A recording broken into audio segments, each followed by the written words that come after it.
Anaemia কি জিনিস সেটা তো নতুন করে বলা লাগবে না, যে আচ্ছা হিমোগ্লোবিন যদি নর্মাল থেকে কমে যায়, আমরা জানি নর্মালি আরবিসির মধ্যে হিমোগ্লোবিন থাকে, তো হিমোগ্লোবিন যদি নর্মালের থেকে কমে যায় তাহলে সেটাকে আমরা বলতেছি অ্যানিমিয়া। তো অ্যানিমিয়া হইলে পার্সেন্টার টিস্যুতে প্রপারলি অক্সিজেন যাবে না, যেহেতু অক্সিজেন কম থাকতেছে, এবং পার্সেন্টার উইকনেস, ফ্যাটিক, এরকম বিভিন্ন ধরনের প্রবলেম তো দেখা দেবেই। এখন আসো, আমরা যদি একটা কথা চিন্তা করি যে ধরো আরবিসিগুলো নর্মাল লাইফ স্প্যান আমরা জানি 120 দিন। তো কোনো কারণে এই যে 120 দিনের ওল্ড আরবিসি, এগুলা হচ্ছে কি হয়, এগুলা আমাদের স্প্লিন গিয়ে ওখানে স্প্লিনের সহযোগিতাতে বডি থেকে রিমুভ হয়ে যায়, ঠিক আছে। বাট ধরো একটা আরবিসি যেটা এখন 120 ডে ওল্ড হয় নাই, 120 দিন হয় নাই, তার আগেই যদি এই আরবিসিটা ধ্বংস হয়, তাহলে সেই টার্মটাকে আমরা বলি হেমোলাইসিস। কি বললাম? সেই টার্মটাকে আমরা বলি হেমোলাইসিস। এখন চিন্তা করো যে এই যে হেমোলাইসিস যদি হয়, এবং হেমোলাইসিসের কারণে আরবিসি কমে যাচ্ছে, রাইট? হেমোলাইসিসের কারণে আরবিসি কমে যাচ্ছে। তো হেমোলাইসিসের কারণে যে আরবিসি কমে গেল, তো এটার কারণে যদি অ্যানিমিয়া হয়, সেটাই হেমোলাইটিক অ্যানিমিয়া। তাহলে হেমোলাইটিক অ্যানিমিয়া মানে অ্যানিমিয়া যেটা ইনক্রিজ ডিস্ট্রাকশন বা হেমোলাইসিস অফ আরবিসির কারণে হয়েছে। এবং এই লাইফ স্প্যান রিলেটেড ইস্যুগুলো আশা করি বুঝতে পারছো। এবং আরবিসি কেন ব্রেক করতে পারে? এক হচ্ছে আরবিসির আরবিসি, ধরো এই যে একটা আরবিসি, তাহলে এই যে আরবিসিটা, এক তো হচ্ছে এটার ভিতরে প্রবলেম, অথবা আরেকটা যে ঘটনা করতে পারে ভিতরে প্রবলেম, যেটাকে আমরা কি বলি বলতো, ইনট্রিনজিক ইনট্রেনজিক প্রবলেম, বা এটাকে ইন্ট্রা কর্পাসকুলারও বলা হয়, কর্পাসকুলার কর্পাসকুলার বা ইন্ট্রেনজিক। আর আরেকটা হচ্ছে যেটা হইতে পারে যে আরবিসির বাহিরে প্রবলেম, বুঝছো? বাহিরে প্রবলেম, এখানে প্রবলেম, তাহলে বাহিরে কোনো প্রবলেম যেটা কারণে আরবিসিটা ডিস্ট্রাক্টেড হচ্ছে, তাহলে সেটাকে আমরা বলবো এক্সট্রা কর্পাসকুলার বা এক্সট্রেনজিক। হ্যাঁ, এটা বিভিন্ন অ্যান্টিবডির কারণে, বা যাদের ধরো ম্যালেরিয়া আছে, বা যাদের আর্টিফিশিয়াল কোনো হার্ট ভালভ আছে, সে সকল ক্ষেত্রে এরকম কিন্তু কমনলি হয়। এটা আমরা দেখব। আচ্ছা, যেমন ধরো একটা কার, সেটা পারফেক্ট, একটা গাড়ির কথা চিন্তা করো, সেটা পারফেক্ট, বাট একটা অ্যাক্সিডেন্ট, বাহিরে একটা ট্রমার কারণে কারটা পুরো ড্যামেজ হয়ে গেছে, এটা হইতে পারে। বাট আরেকটা জিনিস চিন্তা করো, যে একটা কার, সেটার ম্যানুফ্যাকচারিং এই ডিফেক্ট, অর্থাৎ ভিতরে ঝামেলা আছে। এভাবে এখানে একটু মনে রাখতে হবে, এই দুইটা হচ্ছে মেইন ডিফেক্ট। তার মানে ইন্ট্রেনজিক প্রবলেম, এক্সট্রেনজিক প্রবলেম হইতে পারে। এখন আসলে ইন্ট্রেনজিক প্রবলেম নিয়ে আবার আমরা একটু কথা বলতে চাই। ধরো আরবিসির ভিতরে প্রবলেম, হ্যাঁ, আরবিসির ভিতরে প্রবলেম যদি হয়, নর্মাল একটা আরবিসি, এটা নর্মাল আরবিসি হচ্ছে আমি কিছু কথা এখানে লিখি, ফ্লেক্সিবল থাকে, তারপর হচ্ছে তোমার easily tiny tiny small vessel বা ক্যাপিলারি দিয়ে এরা পাস করতে পারে, ঠিক আছে? এটা একটু জাস্ট মনে রাখতে পারো। আর এবং স্মল ভেসেল দিয়ে খুব সহজে স্কুইজ করতে পারে, বাট এরা যদি ডিফেক্টিভ হয়ে যায়, বা এদের মেমব্রেনে যদি কোনো ডিফেক্ট থাকে, ধরো আরবিসির মেমব্রেনে ডিফেক্ট আছে, তাহলে মেমব্রেনের ডিফেক্ট থাকলে এরা কি হবে? আলটিমেটলি এরা হচ্ছে গিয়ে এই প্রপারলি আরবিসি কিন্তু ছোট ছোট যে ভেসেল, সেটার মধ্যে সহজে স্কুইজ করতে পারবে না। দেখা যাবে যে এরা স্প্লিনে ট্রাপড হয়ে যাইতে পারে, ফলে ওইখানে স্প্লিনে ট্রাপড হলে তো এরা ডিস্ট্রয়েড হয়ে যাবে, কারণ স্প্লিন ভাবে যে আচ্ছা, আমার এখানে ট্রাপড হওয়া মানে আমি এটাকে ধ্বংস করে দিব। তার মানে এই এই এই কথাটা একটু মাথায় রাখলাম। তার মানে এক তো হইতে পারে যে মেমব্রেনের ডিফেক্ট, এবং হেরিডিটারি এসফেরোসাইটোসিস, তারপরে হেরিডিটারি ইলিপ্টোসাইটোসিস, তারপরে হেরিডিটারি জেরোসাইটোসিস, হাইড্রোসাইটোসিস, এরকম বিভিন্ন টার্ম আছে, ঠিক আছে? এটা একটু জাস্ট মনে রাখো। নর্মালি আমরা জানি যে আরবিসি একটা ডোনাটের মতো লাগে, অর্থাৎ এই যে ধরো একটা আরবিসি এবং একটা সেন্ট্রালি এই জায়গায় একটু প্যালোর থাকে বা সাদা সাদা থাকে। বাট হেরিডিটারি এসফেরোসাইটোসিস হয়ে গেলে একেবারে রাউন্ড হয়ে যায়, এবং কোনো সেন্ট্রাল প্যালোর থাকে না, জাস্ট এরকম। এবং স্প্লিনেরা ডিস্ট্রয়েড হয়ে যায়। আর ইলেপ্টোসাইটোসিস হচ্ছে গিয়ে নর্মালি তো এমন থাকে, বাট ইলেপ্টোসাইটোসিস ইলেপটিক্যাল হয়ে যায়, এরকম একটা বিষয়, ওভাল শেপড আরবিসি থাকে। আরেকটা যেটা হইতে পারে, একটা হচ্ছে মেমব্রেন ডিফেক্ট বললাম, আরেকটা ধরো এই আরবিসির মধ্যে হিমোগ্লোবিন আছে, এখন হিমোগ্লোবিনের ডিফেক্ট হইতে পারে, হিমোগ্লোবিনের ডিফেক্ট ভিতরে। তাহলে হিমোগ্লোবিনের যদি ডিফেক্ট হয়, সেটা কি হইতে পারে? সেটা হইতে পারে হিমোগ্লোবিনোপ্যাথিস। যেমন হিমোগ্লোবিনোপ্যাথিসে মানে হচ্ছে হিমোগ্লোবিনের স্ট্রাকচারে অ্যাবনর্মালিটি আছে।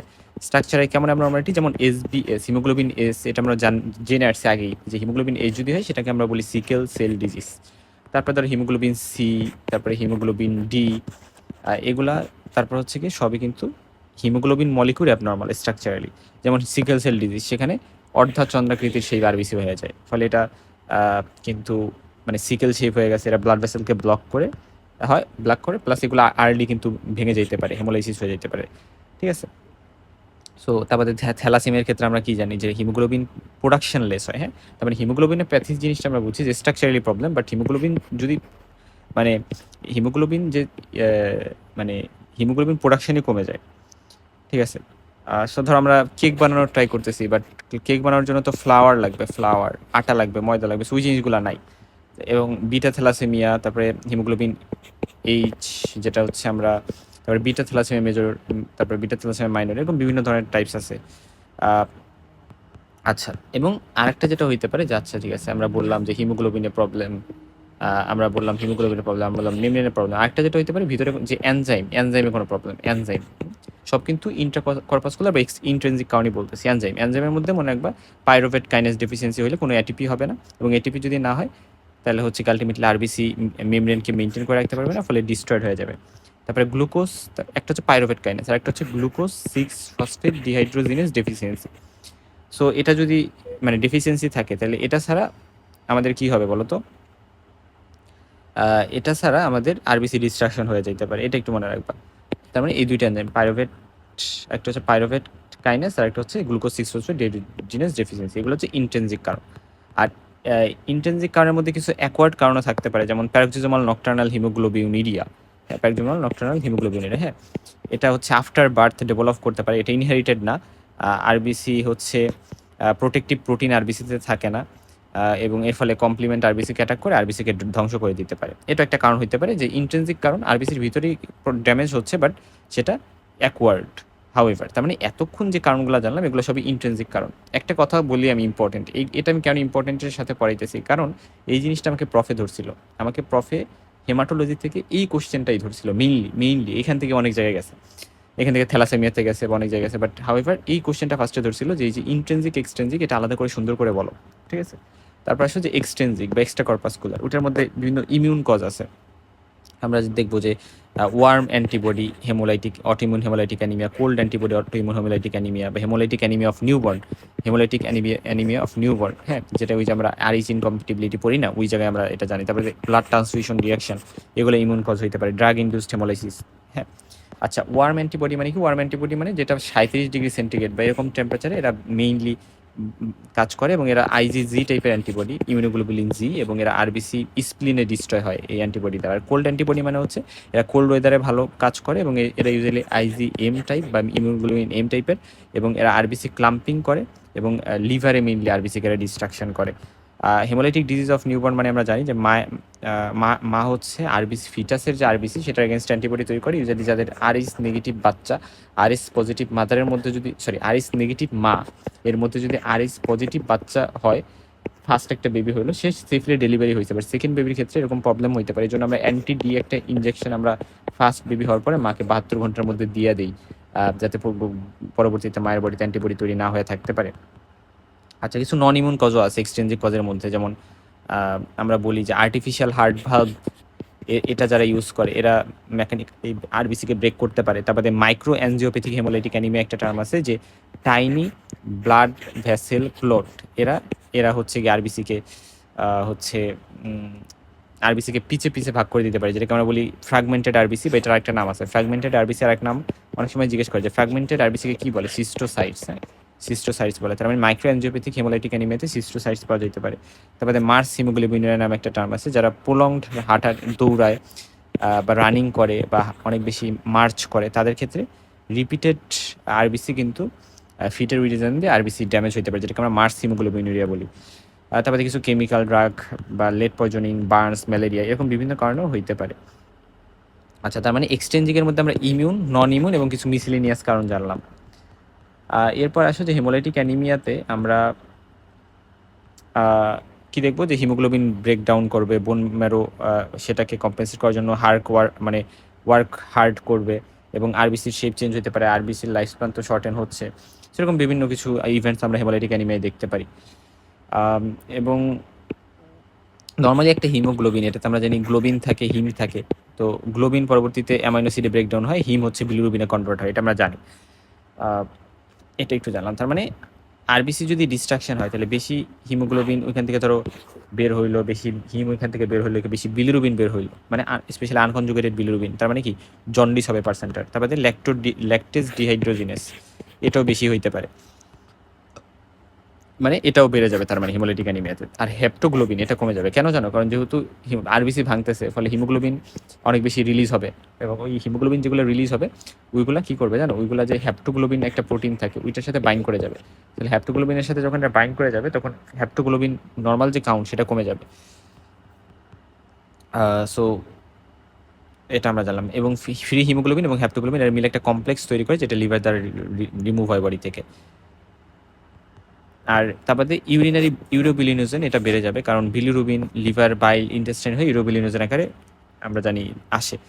তো এটা মানে ইউরিনারি পথ দিয়ে এরা বের হয়ে আসে, তার মানে সেটাও বাড়বে ইউরিনারি ইউরোবিলিনোজেন।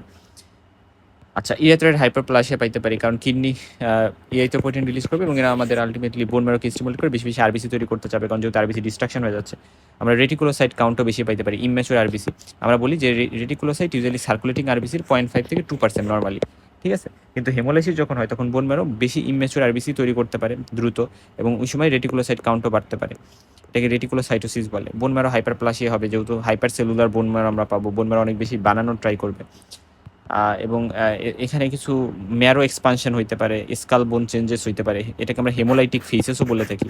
যে আমরা যেমন হেমোলাইটিক অ্যানিমিয়াতে হেমোলাইটিক ফেসিস একটা টার্ম আছে, স্পেশালি ওই যে তোমার যেটা থ্যালাসেমিয়া ওই জায়গাটাতে। হ্যাঁ, থ্যালাসেমিয়া কিন্তু এক ধরনের হেমোলাইটিক অ্যানিমিয়াই বলা যায়। আচ্ছা, তারপর হচ্ছে evidence of damage of RBC আমরা পাবো, যেমন স্ফেরোসাইটস, তারপরে অসমোটিক ফ্রাজিলিটি বেড়ে যায়। অসমোটিক ফ্রাজিলিটি টেস্ট নামে একটা টেস্ট আছে, ওইটা আমরা পরবর্তীতে কথা বলবো।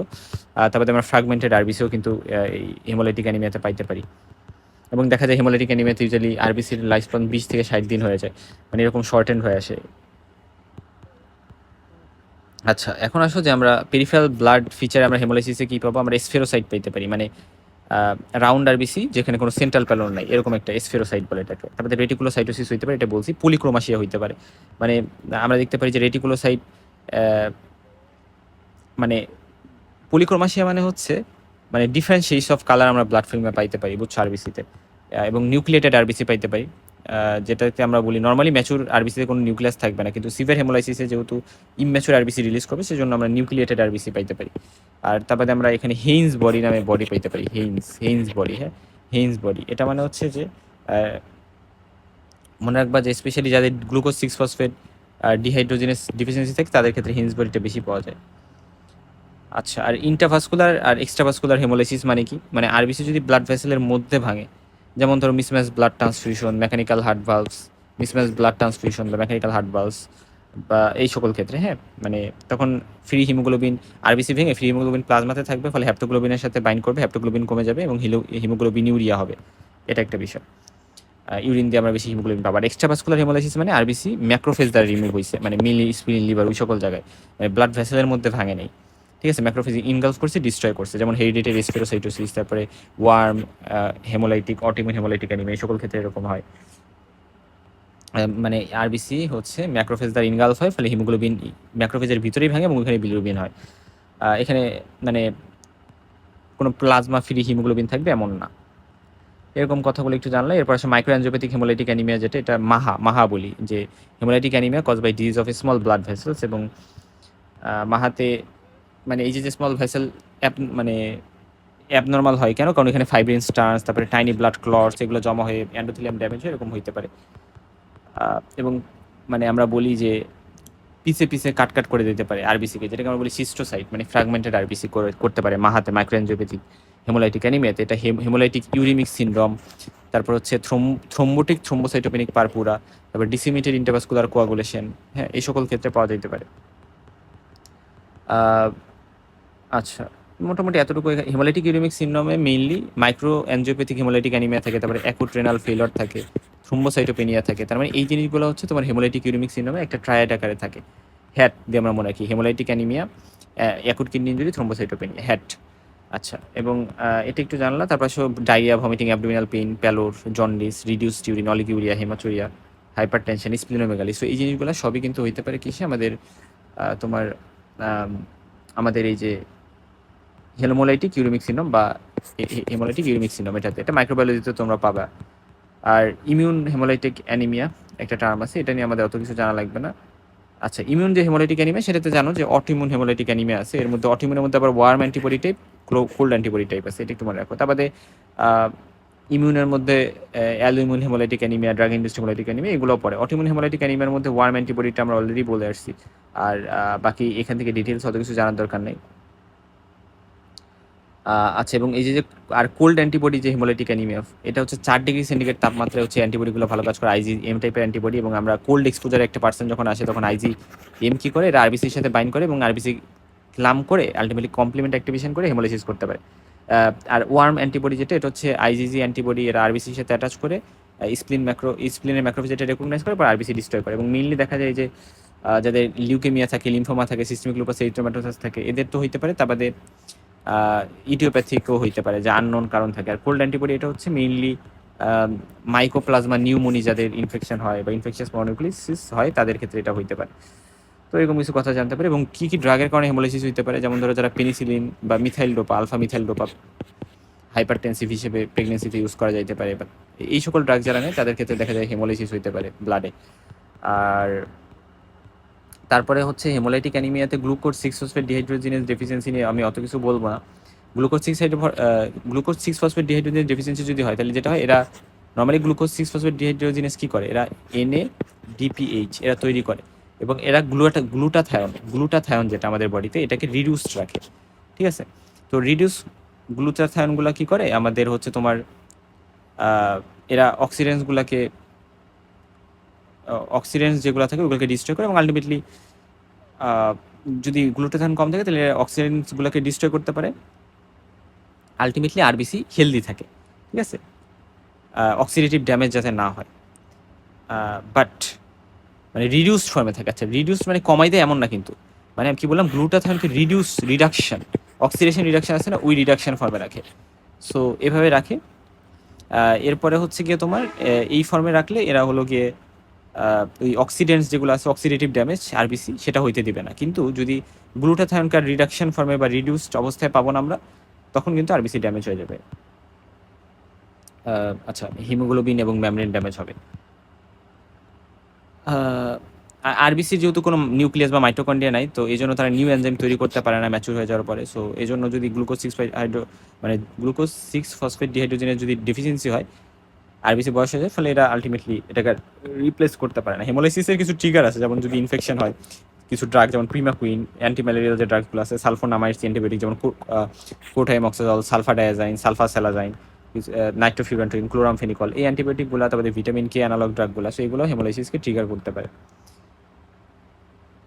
আচ্ছা আচ্ছা, তারপরে দেখা গেছে যে ফাবা এক ধরনের বিচি, হ্যাঁ, ফাবা বিনস, এই ফাবা বিনসগুলো হেমোলাইসিস ট্রিগার করতে পারে।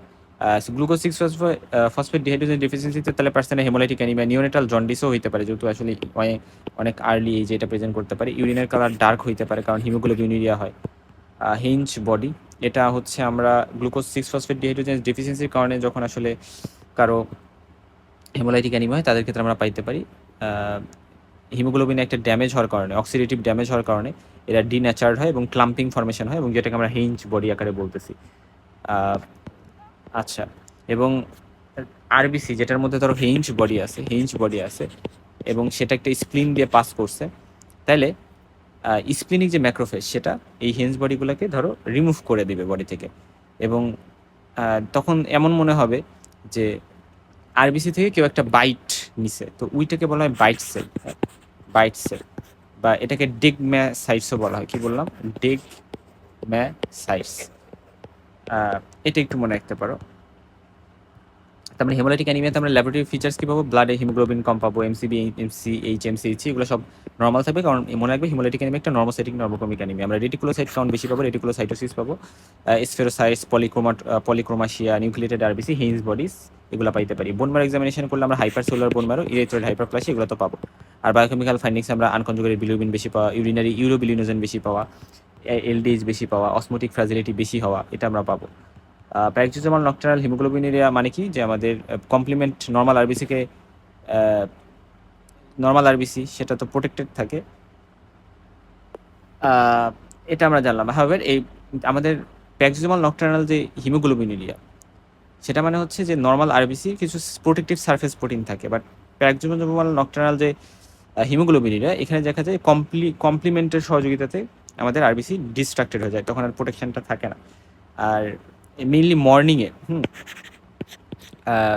দেখা যায় মর্নিংয়ে এটা মানে নকটার্নাল। কেন নকটার্নাল? কারণ হিমোগ্লোবিনুরিয়া মর্নিংয়ে নোটিস করা গেছে, কারণ ইউরিন যেটা ওভারনাইট কালেক্ট করছে সেটা ডার্ক হয়ে গেছে এবং আলটিমেটলি মর্নিংয়ে হয়েছে, এবং আলটিমেটলি ইউরিন যেহেতু নকটার্নাল মানে রাতে অ্যাকচুয়ালি, সো রাতে ওভারনাইট ইউরিনটা কালেক্ট হয়ে পরবর্তীতে মর্নিংয়ে ইউরিন দেখা গেছে এরকম ডার্ক ইউরিন পাওয়া গেছে। এই জন্য এটার একটা নাম হয়েছে। এবং কোনিক হেমোলাইটিক অ্যানিমিয়া, হিমোগ্লোবিনুরিয়া, তারপরে এটা হচ্ছে প্যারাক্সিমাল নকটার্নাল হিমোগ্লোবিনুরিয়ার ফিচার্স, এটা একটু জাস্ট জানতে পারো। এত ডিটেলস আমাদের লাগবে না। হেরিটেরি স্পোরোসাইটোসিস, তারপরে হচ্ছে তোমার সিস্টোসাইট কী জিনিস, সেই জিনিসগুলো এখান থেকে একটু পড়ে নিবা তোমরা, আমার তো ডিটেলসে কিছুই বলতেছি না।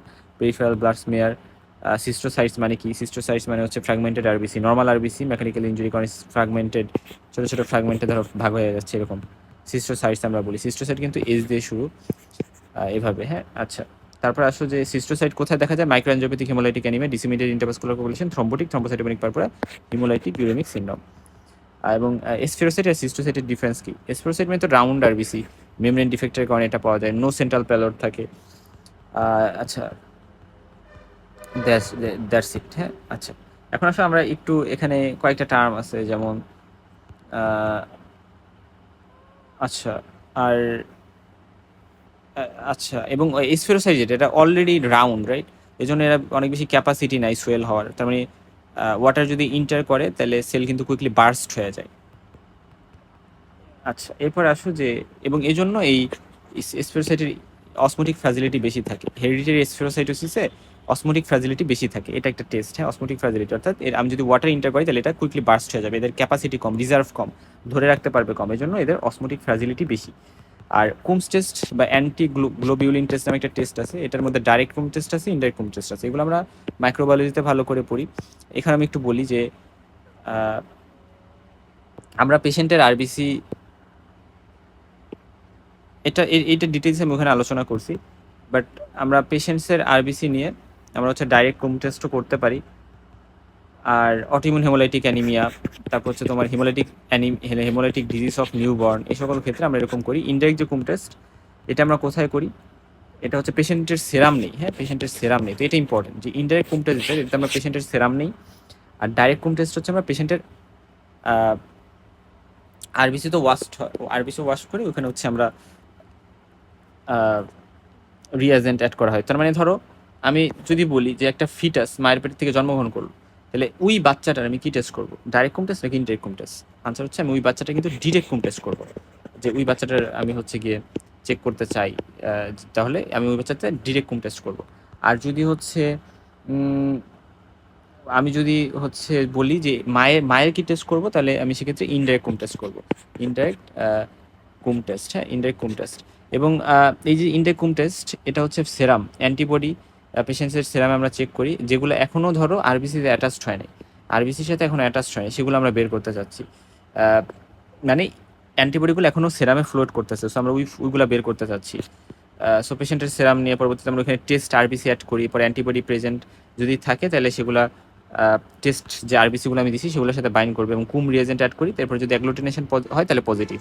এটা ইউজুয়ালি অটো অ্যান্টিবডি মানে স্ক্রিনিংয়ের জন্য, ব্লাড ট্রান্সফিউশনের আগে, বা ম্যাটার্নাল অ্যান্টিবডি অ্যান্টিনারাল টেস্টিংয়ের জন্য, ক্রস ম্যাচিংয়ের জন্য আমরা এটা ইউজ করতে পারি। হ্যাঁ, তার মানে ডাইরেক্ট আর ইনডাইরেক্ট কুম টেস্টের মধ্যে এই দুটি ডিফারেন্স কিন্তু ইম্পর্টেন্ট, যে ডাইরেক্ট কুম টেস্টে আমরা অ্যান্টিবডি অলরেডি যেগুলো আরবিসির সাথে অ্যাটাচড হয়ে গেছে, সো ওইগুলো আমি বের করতে চাচ্ছি।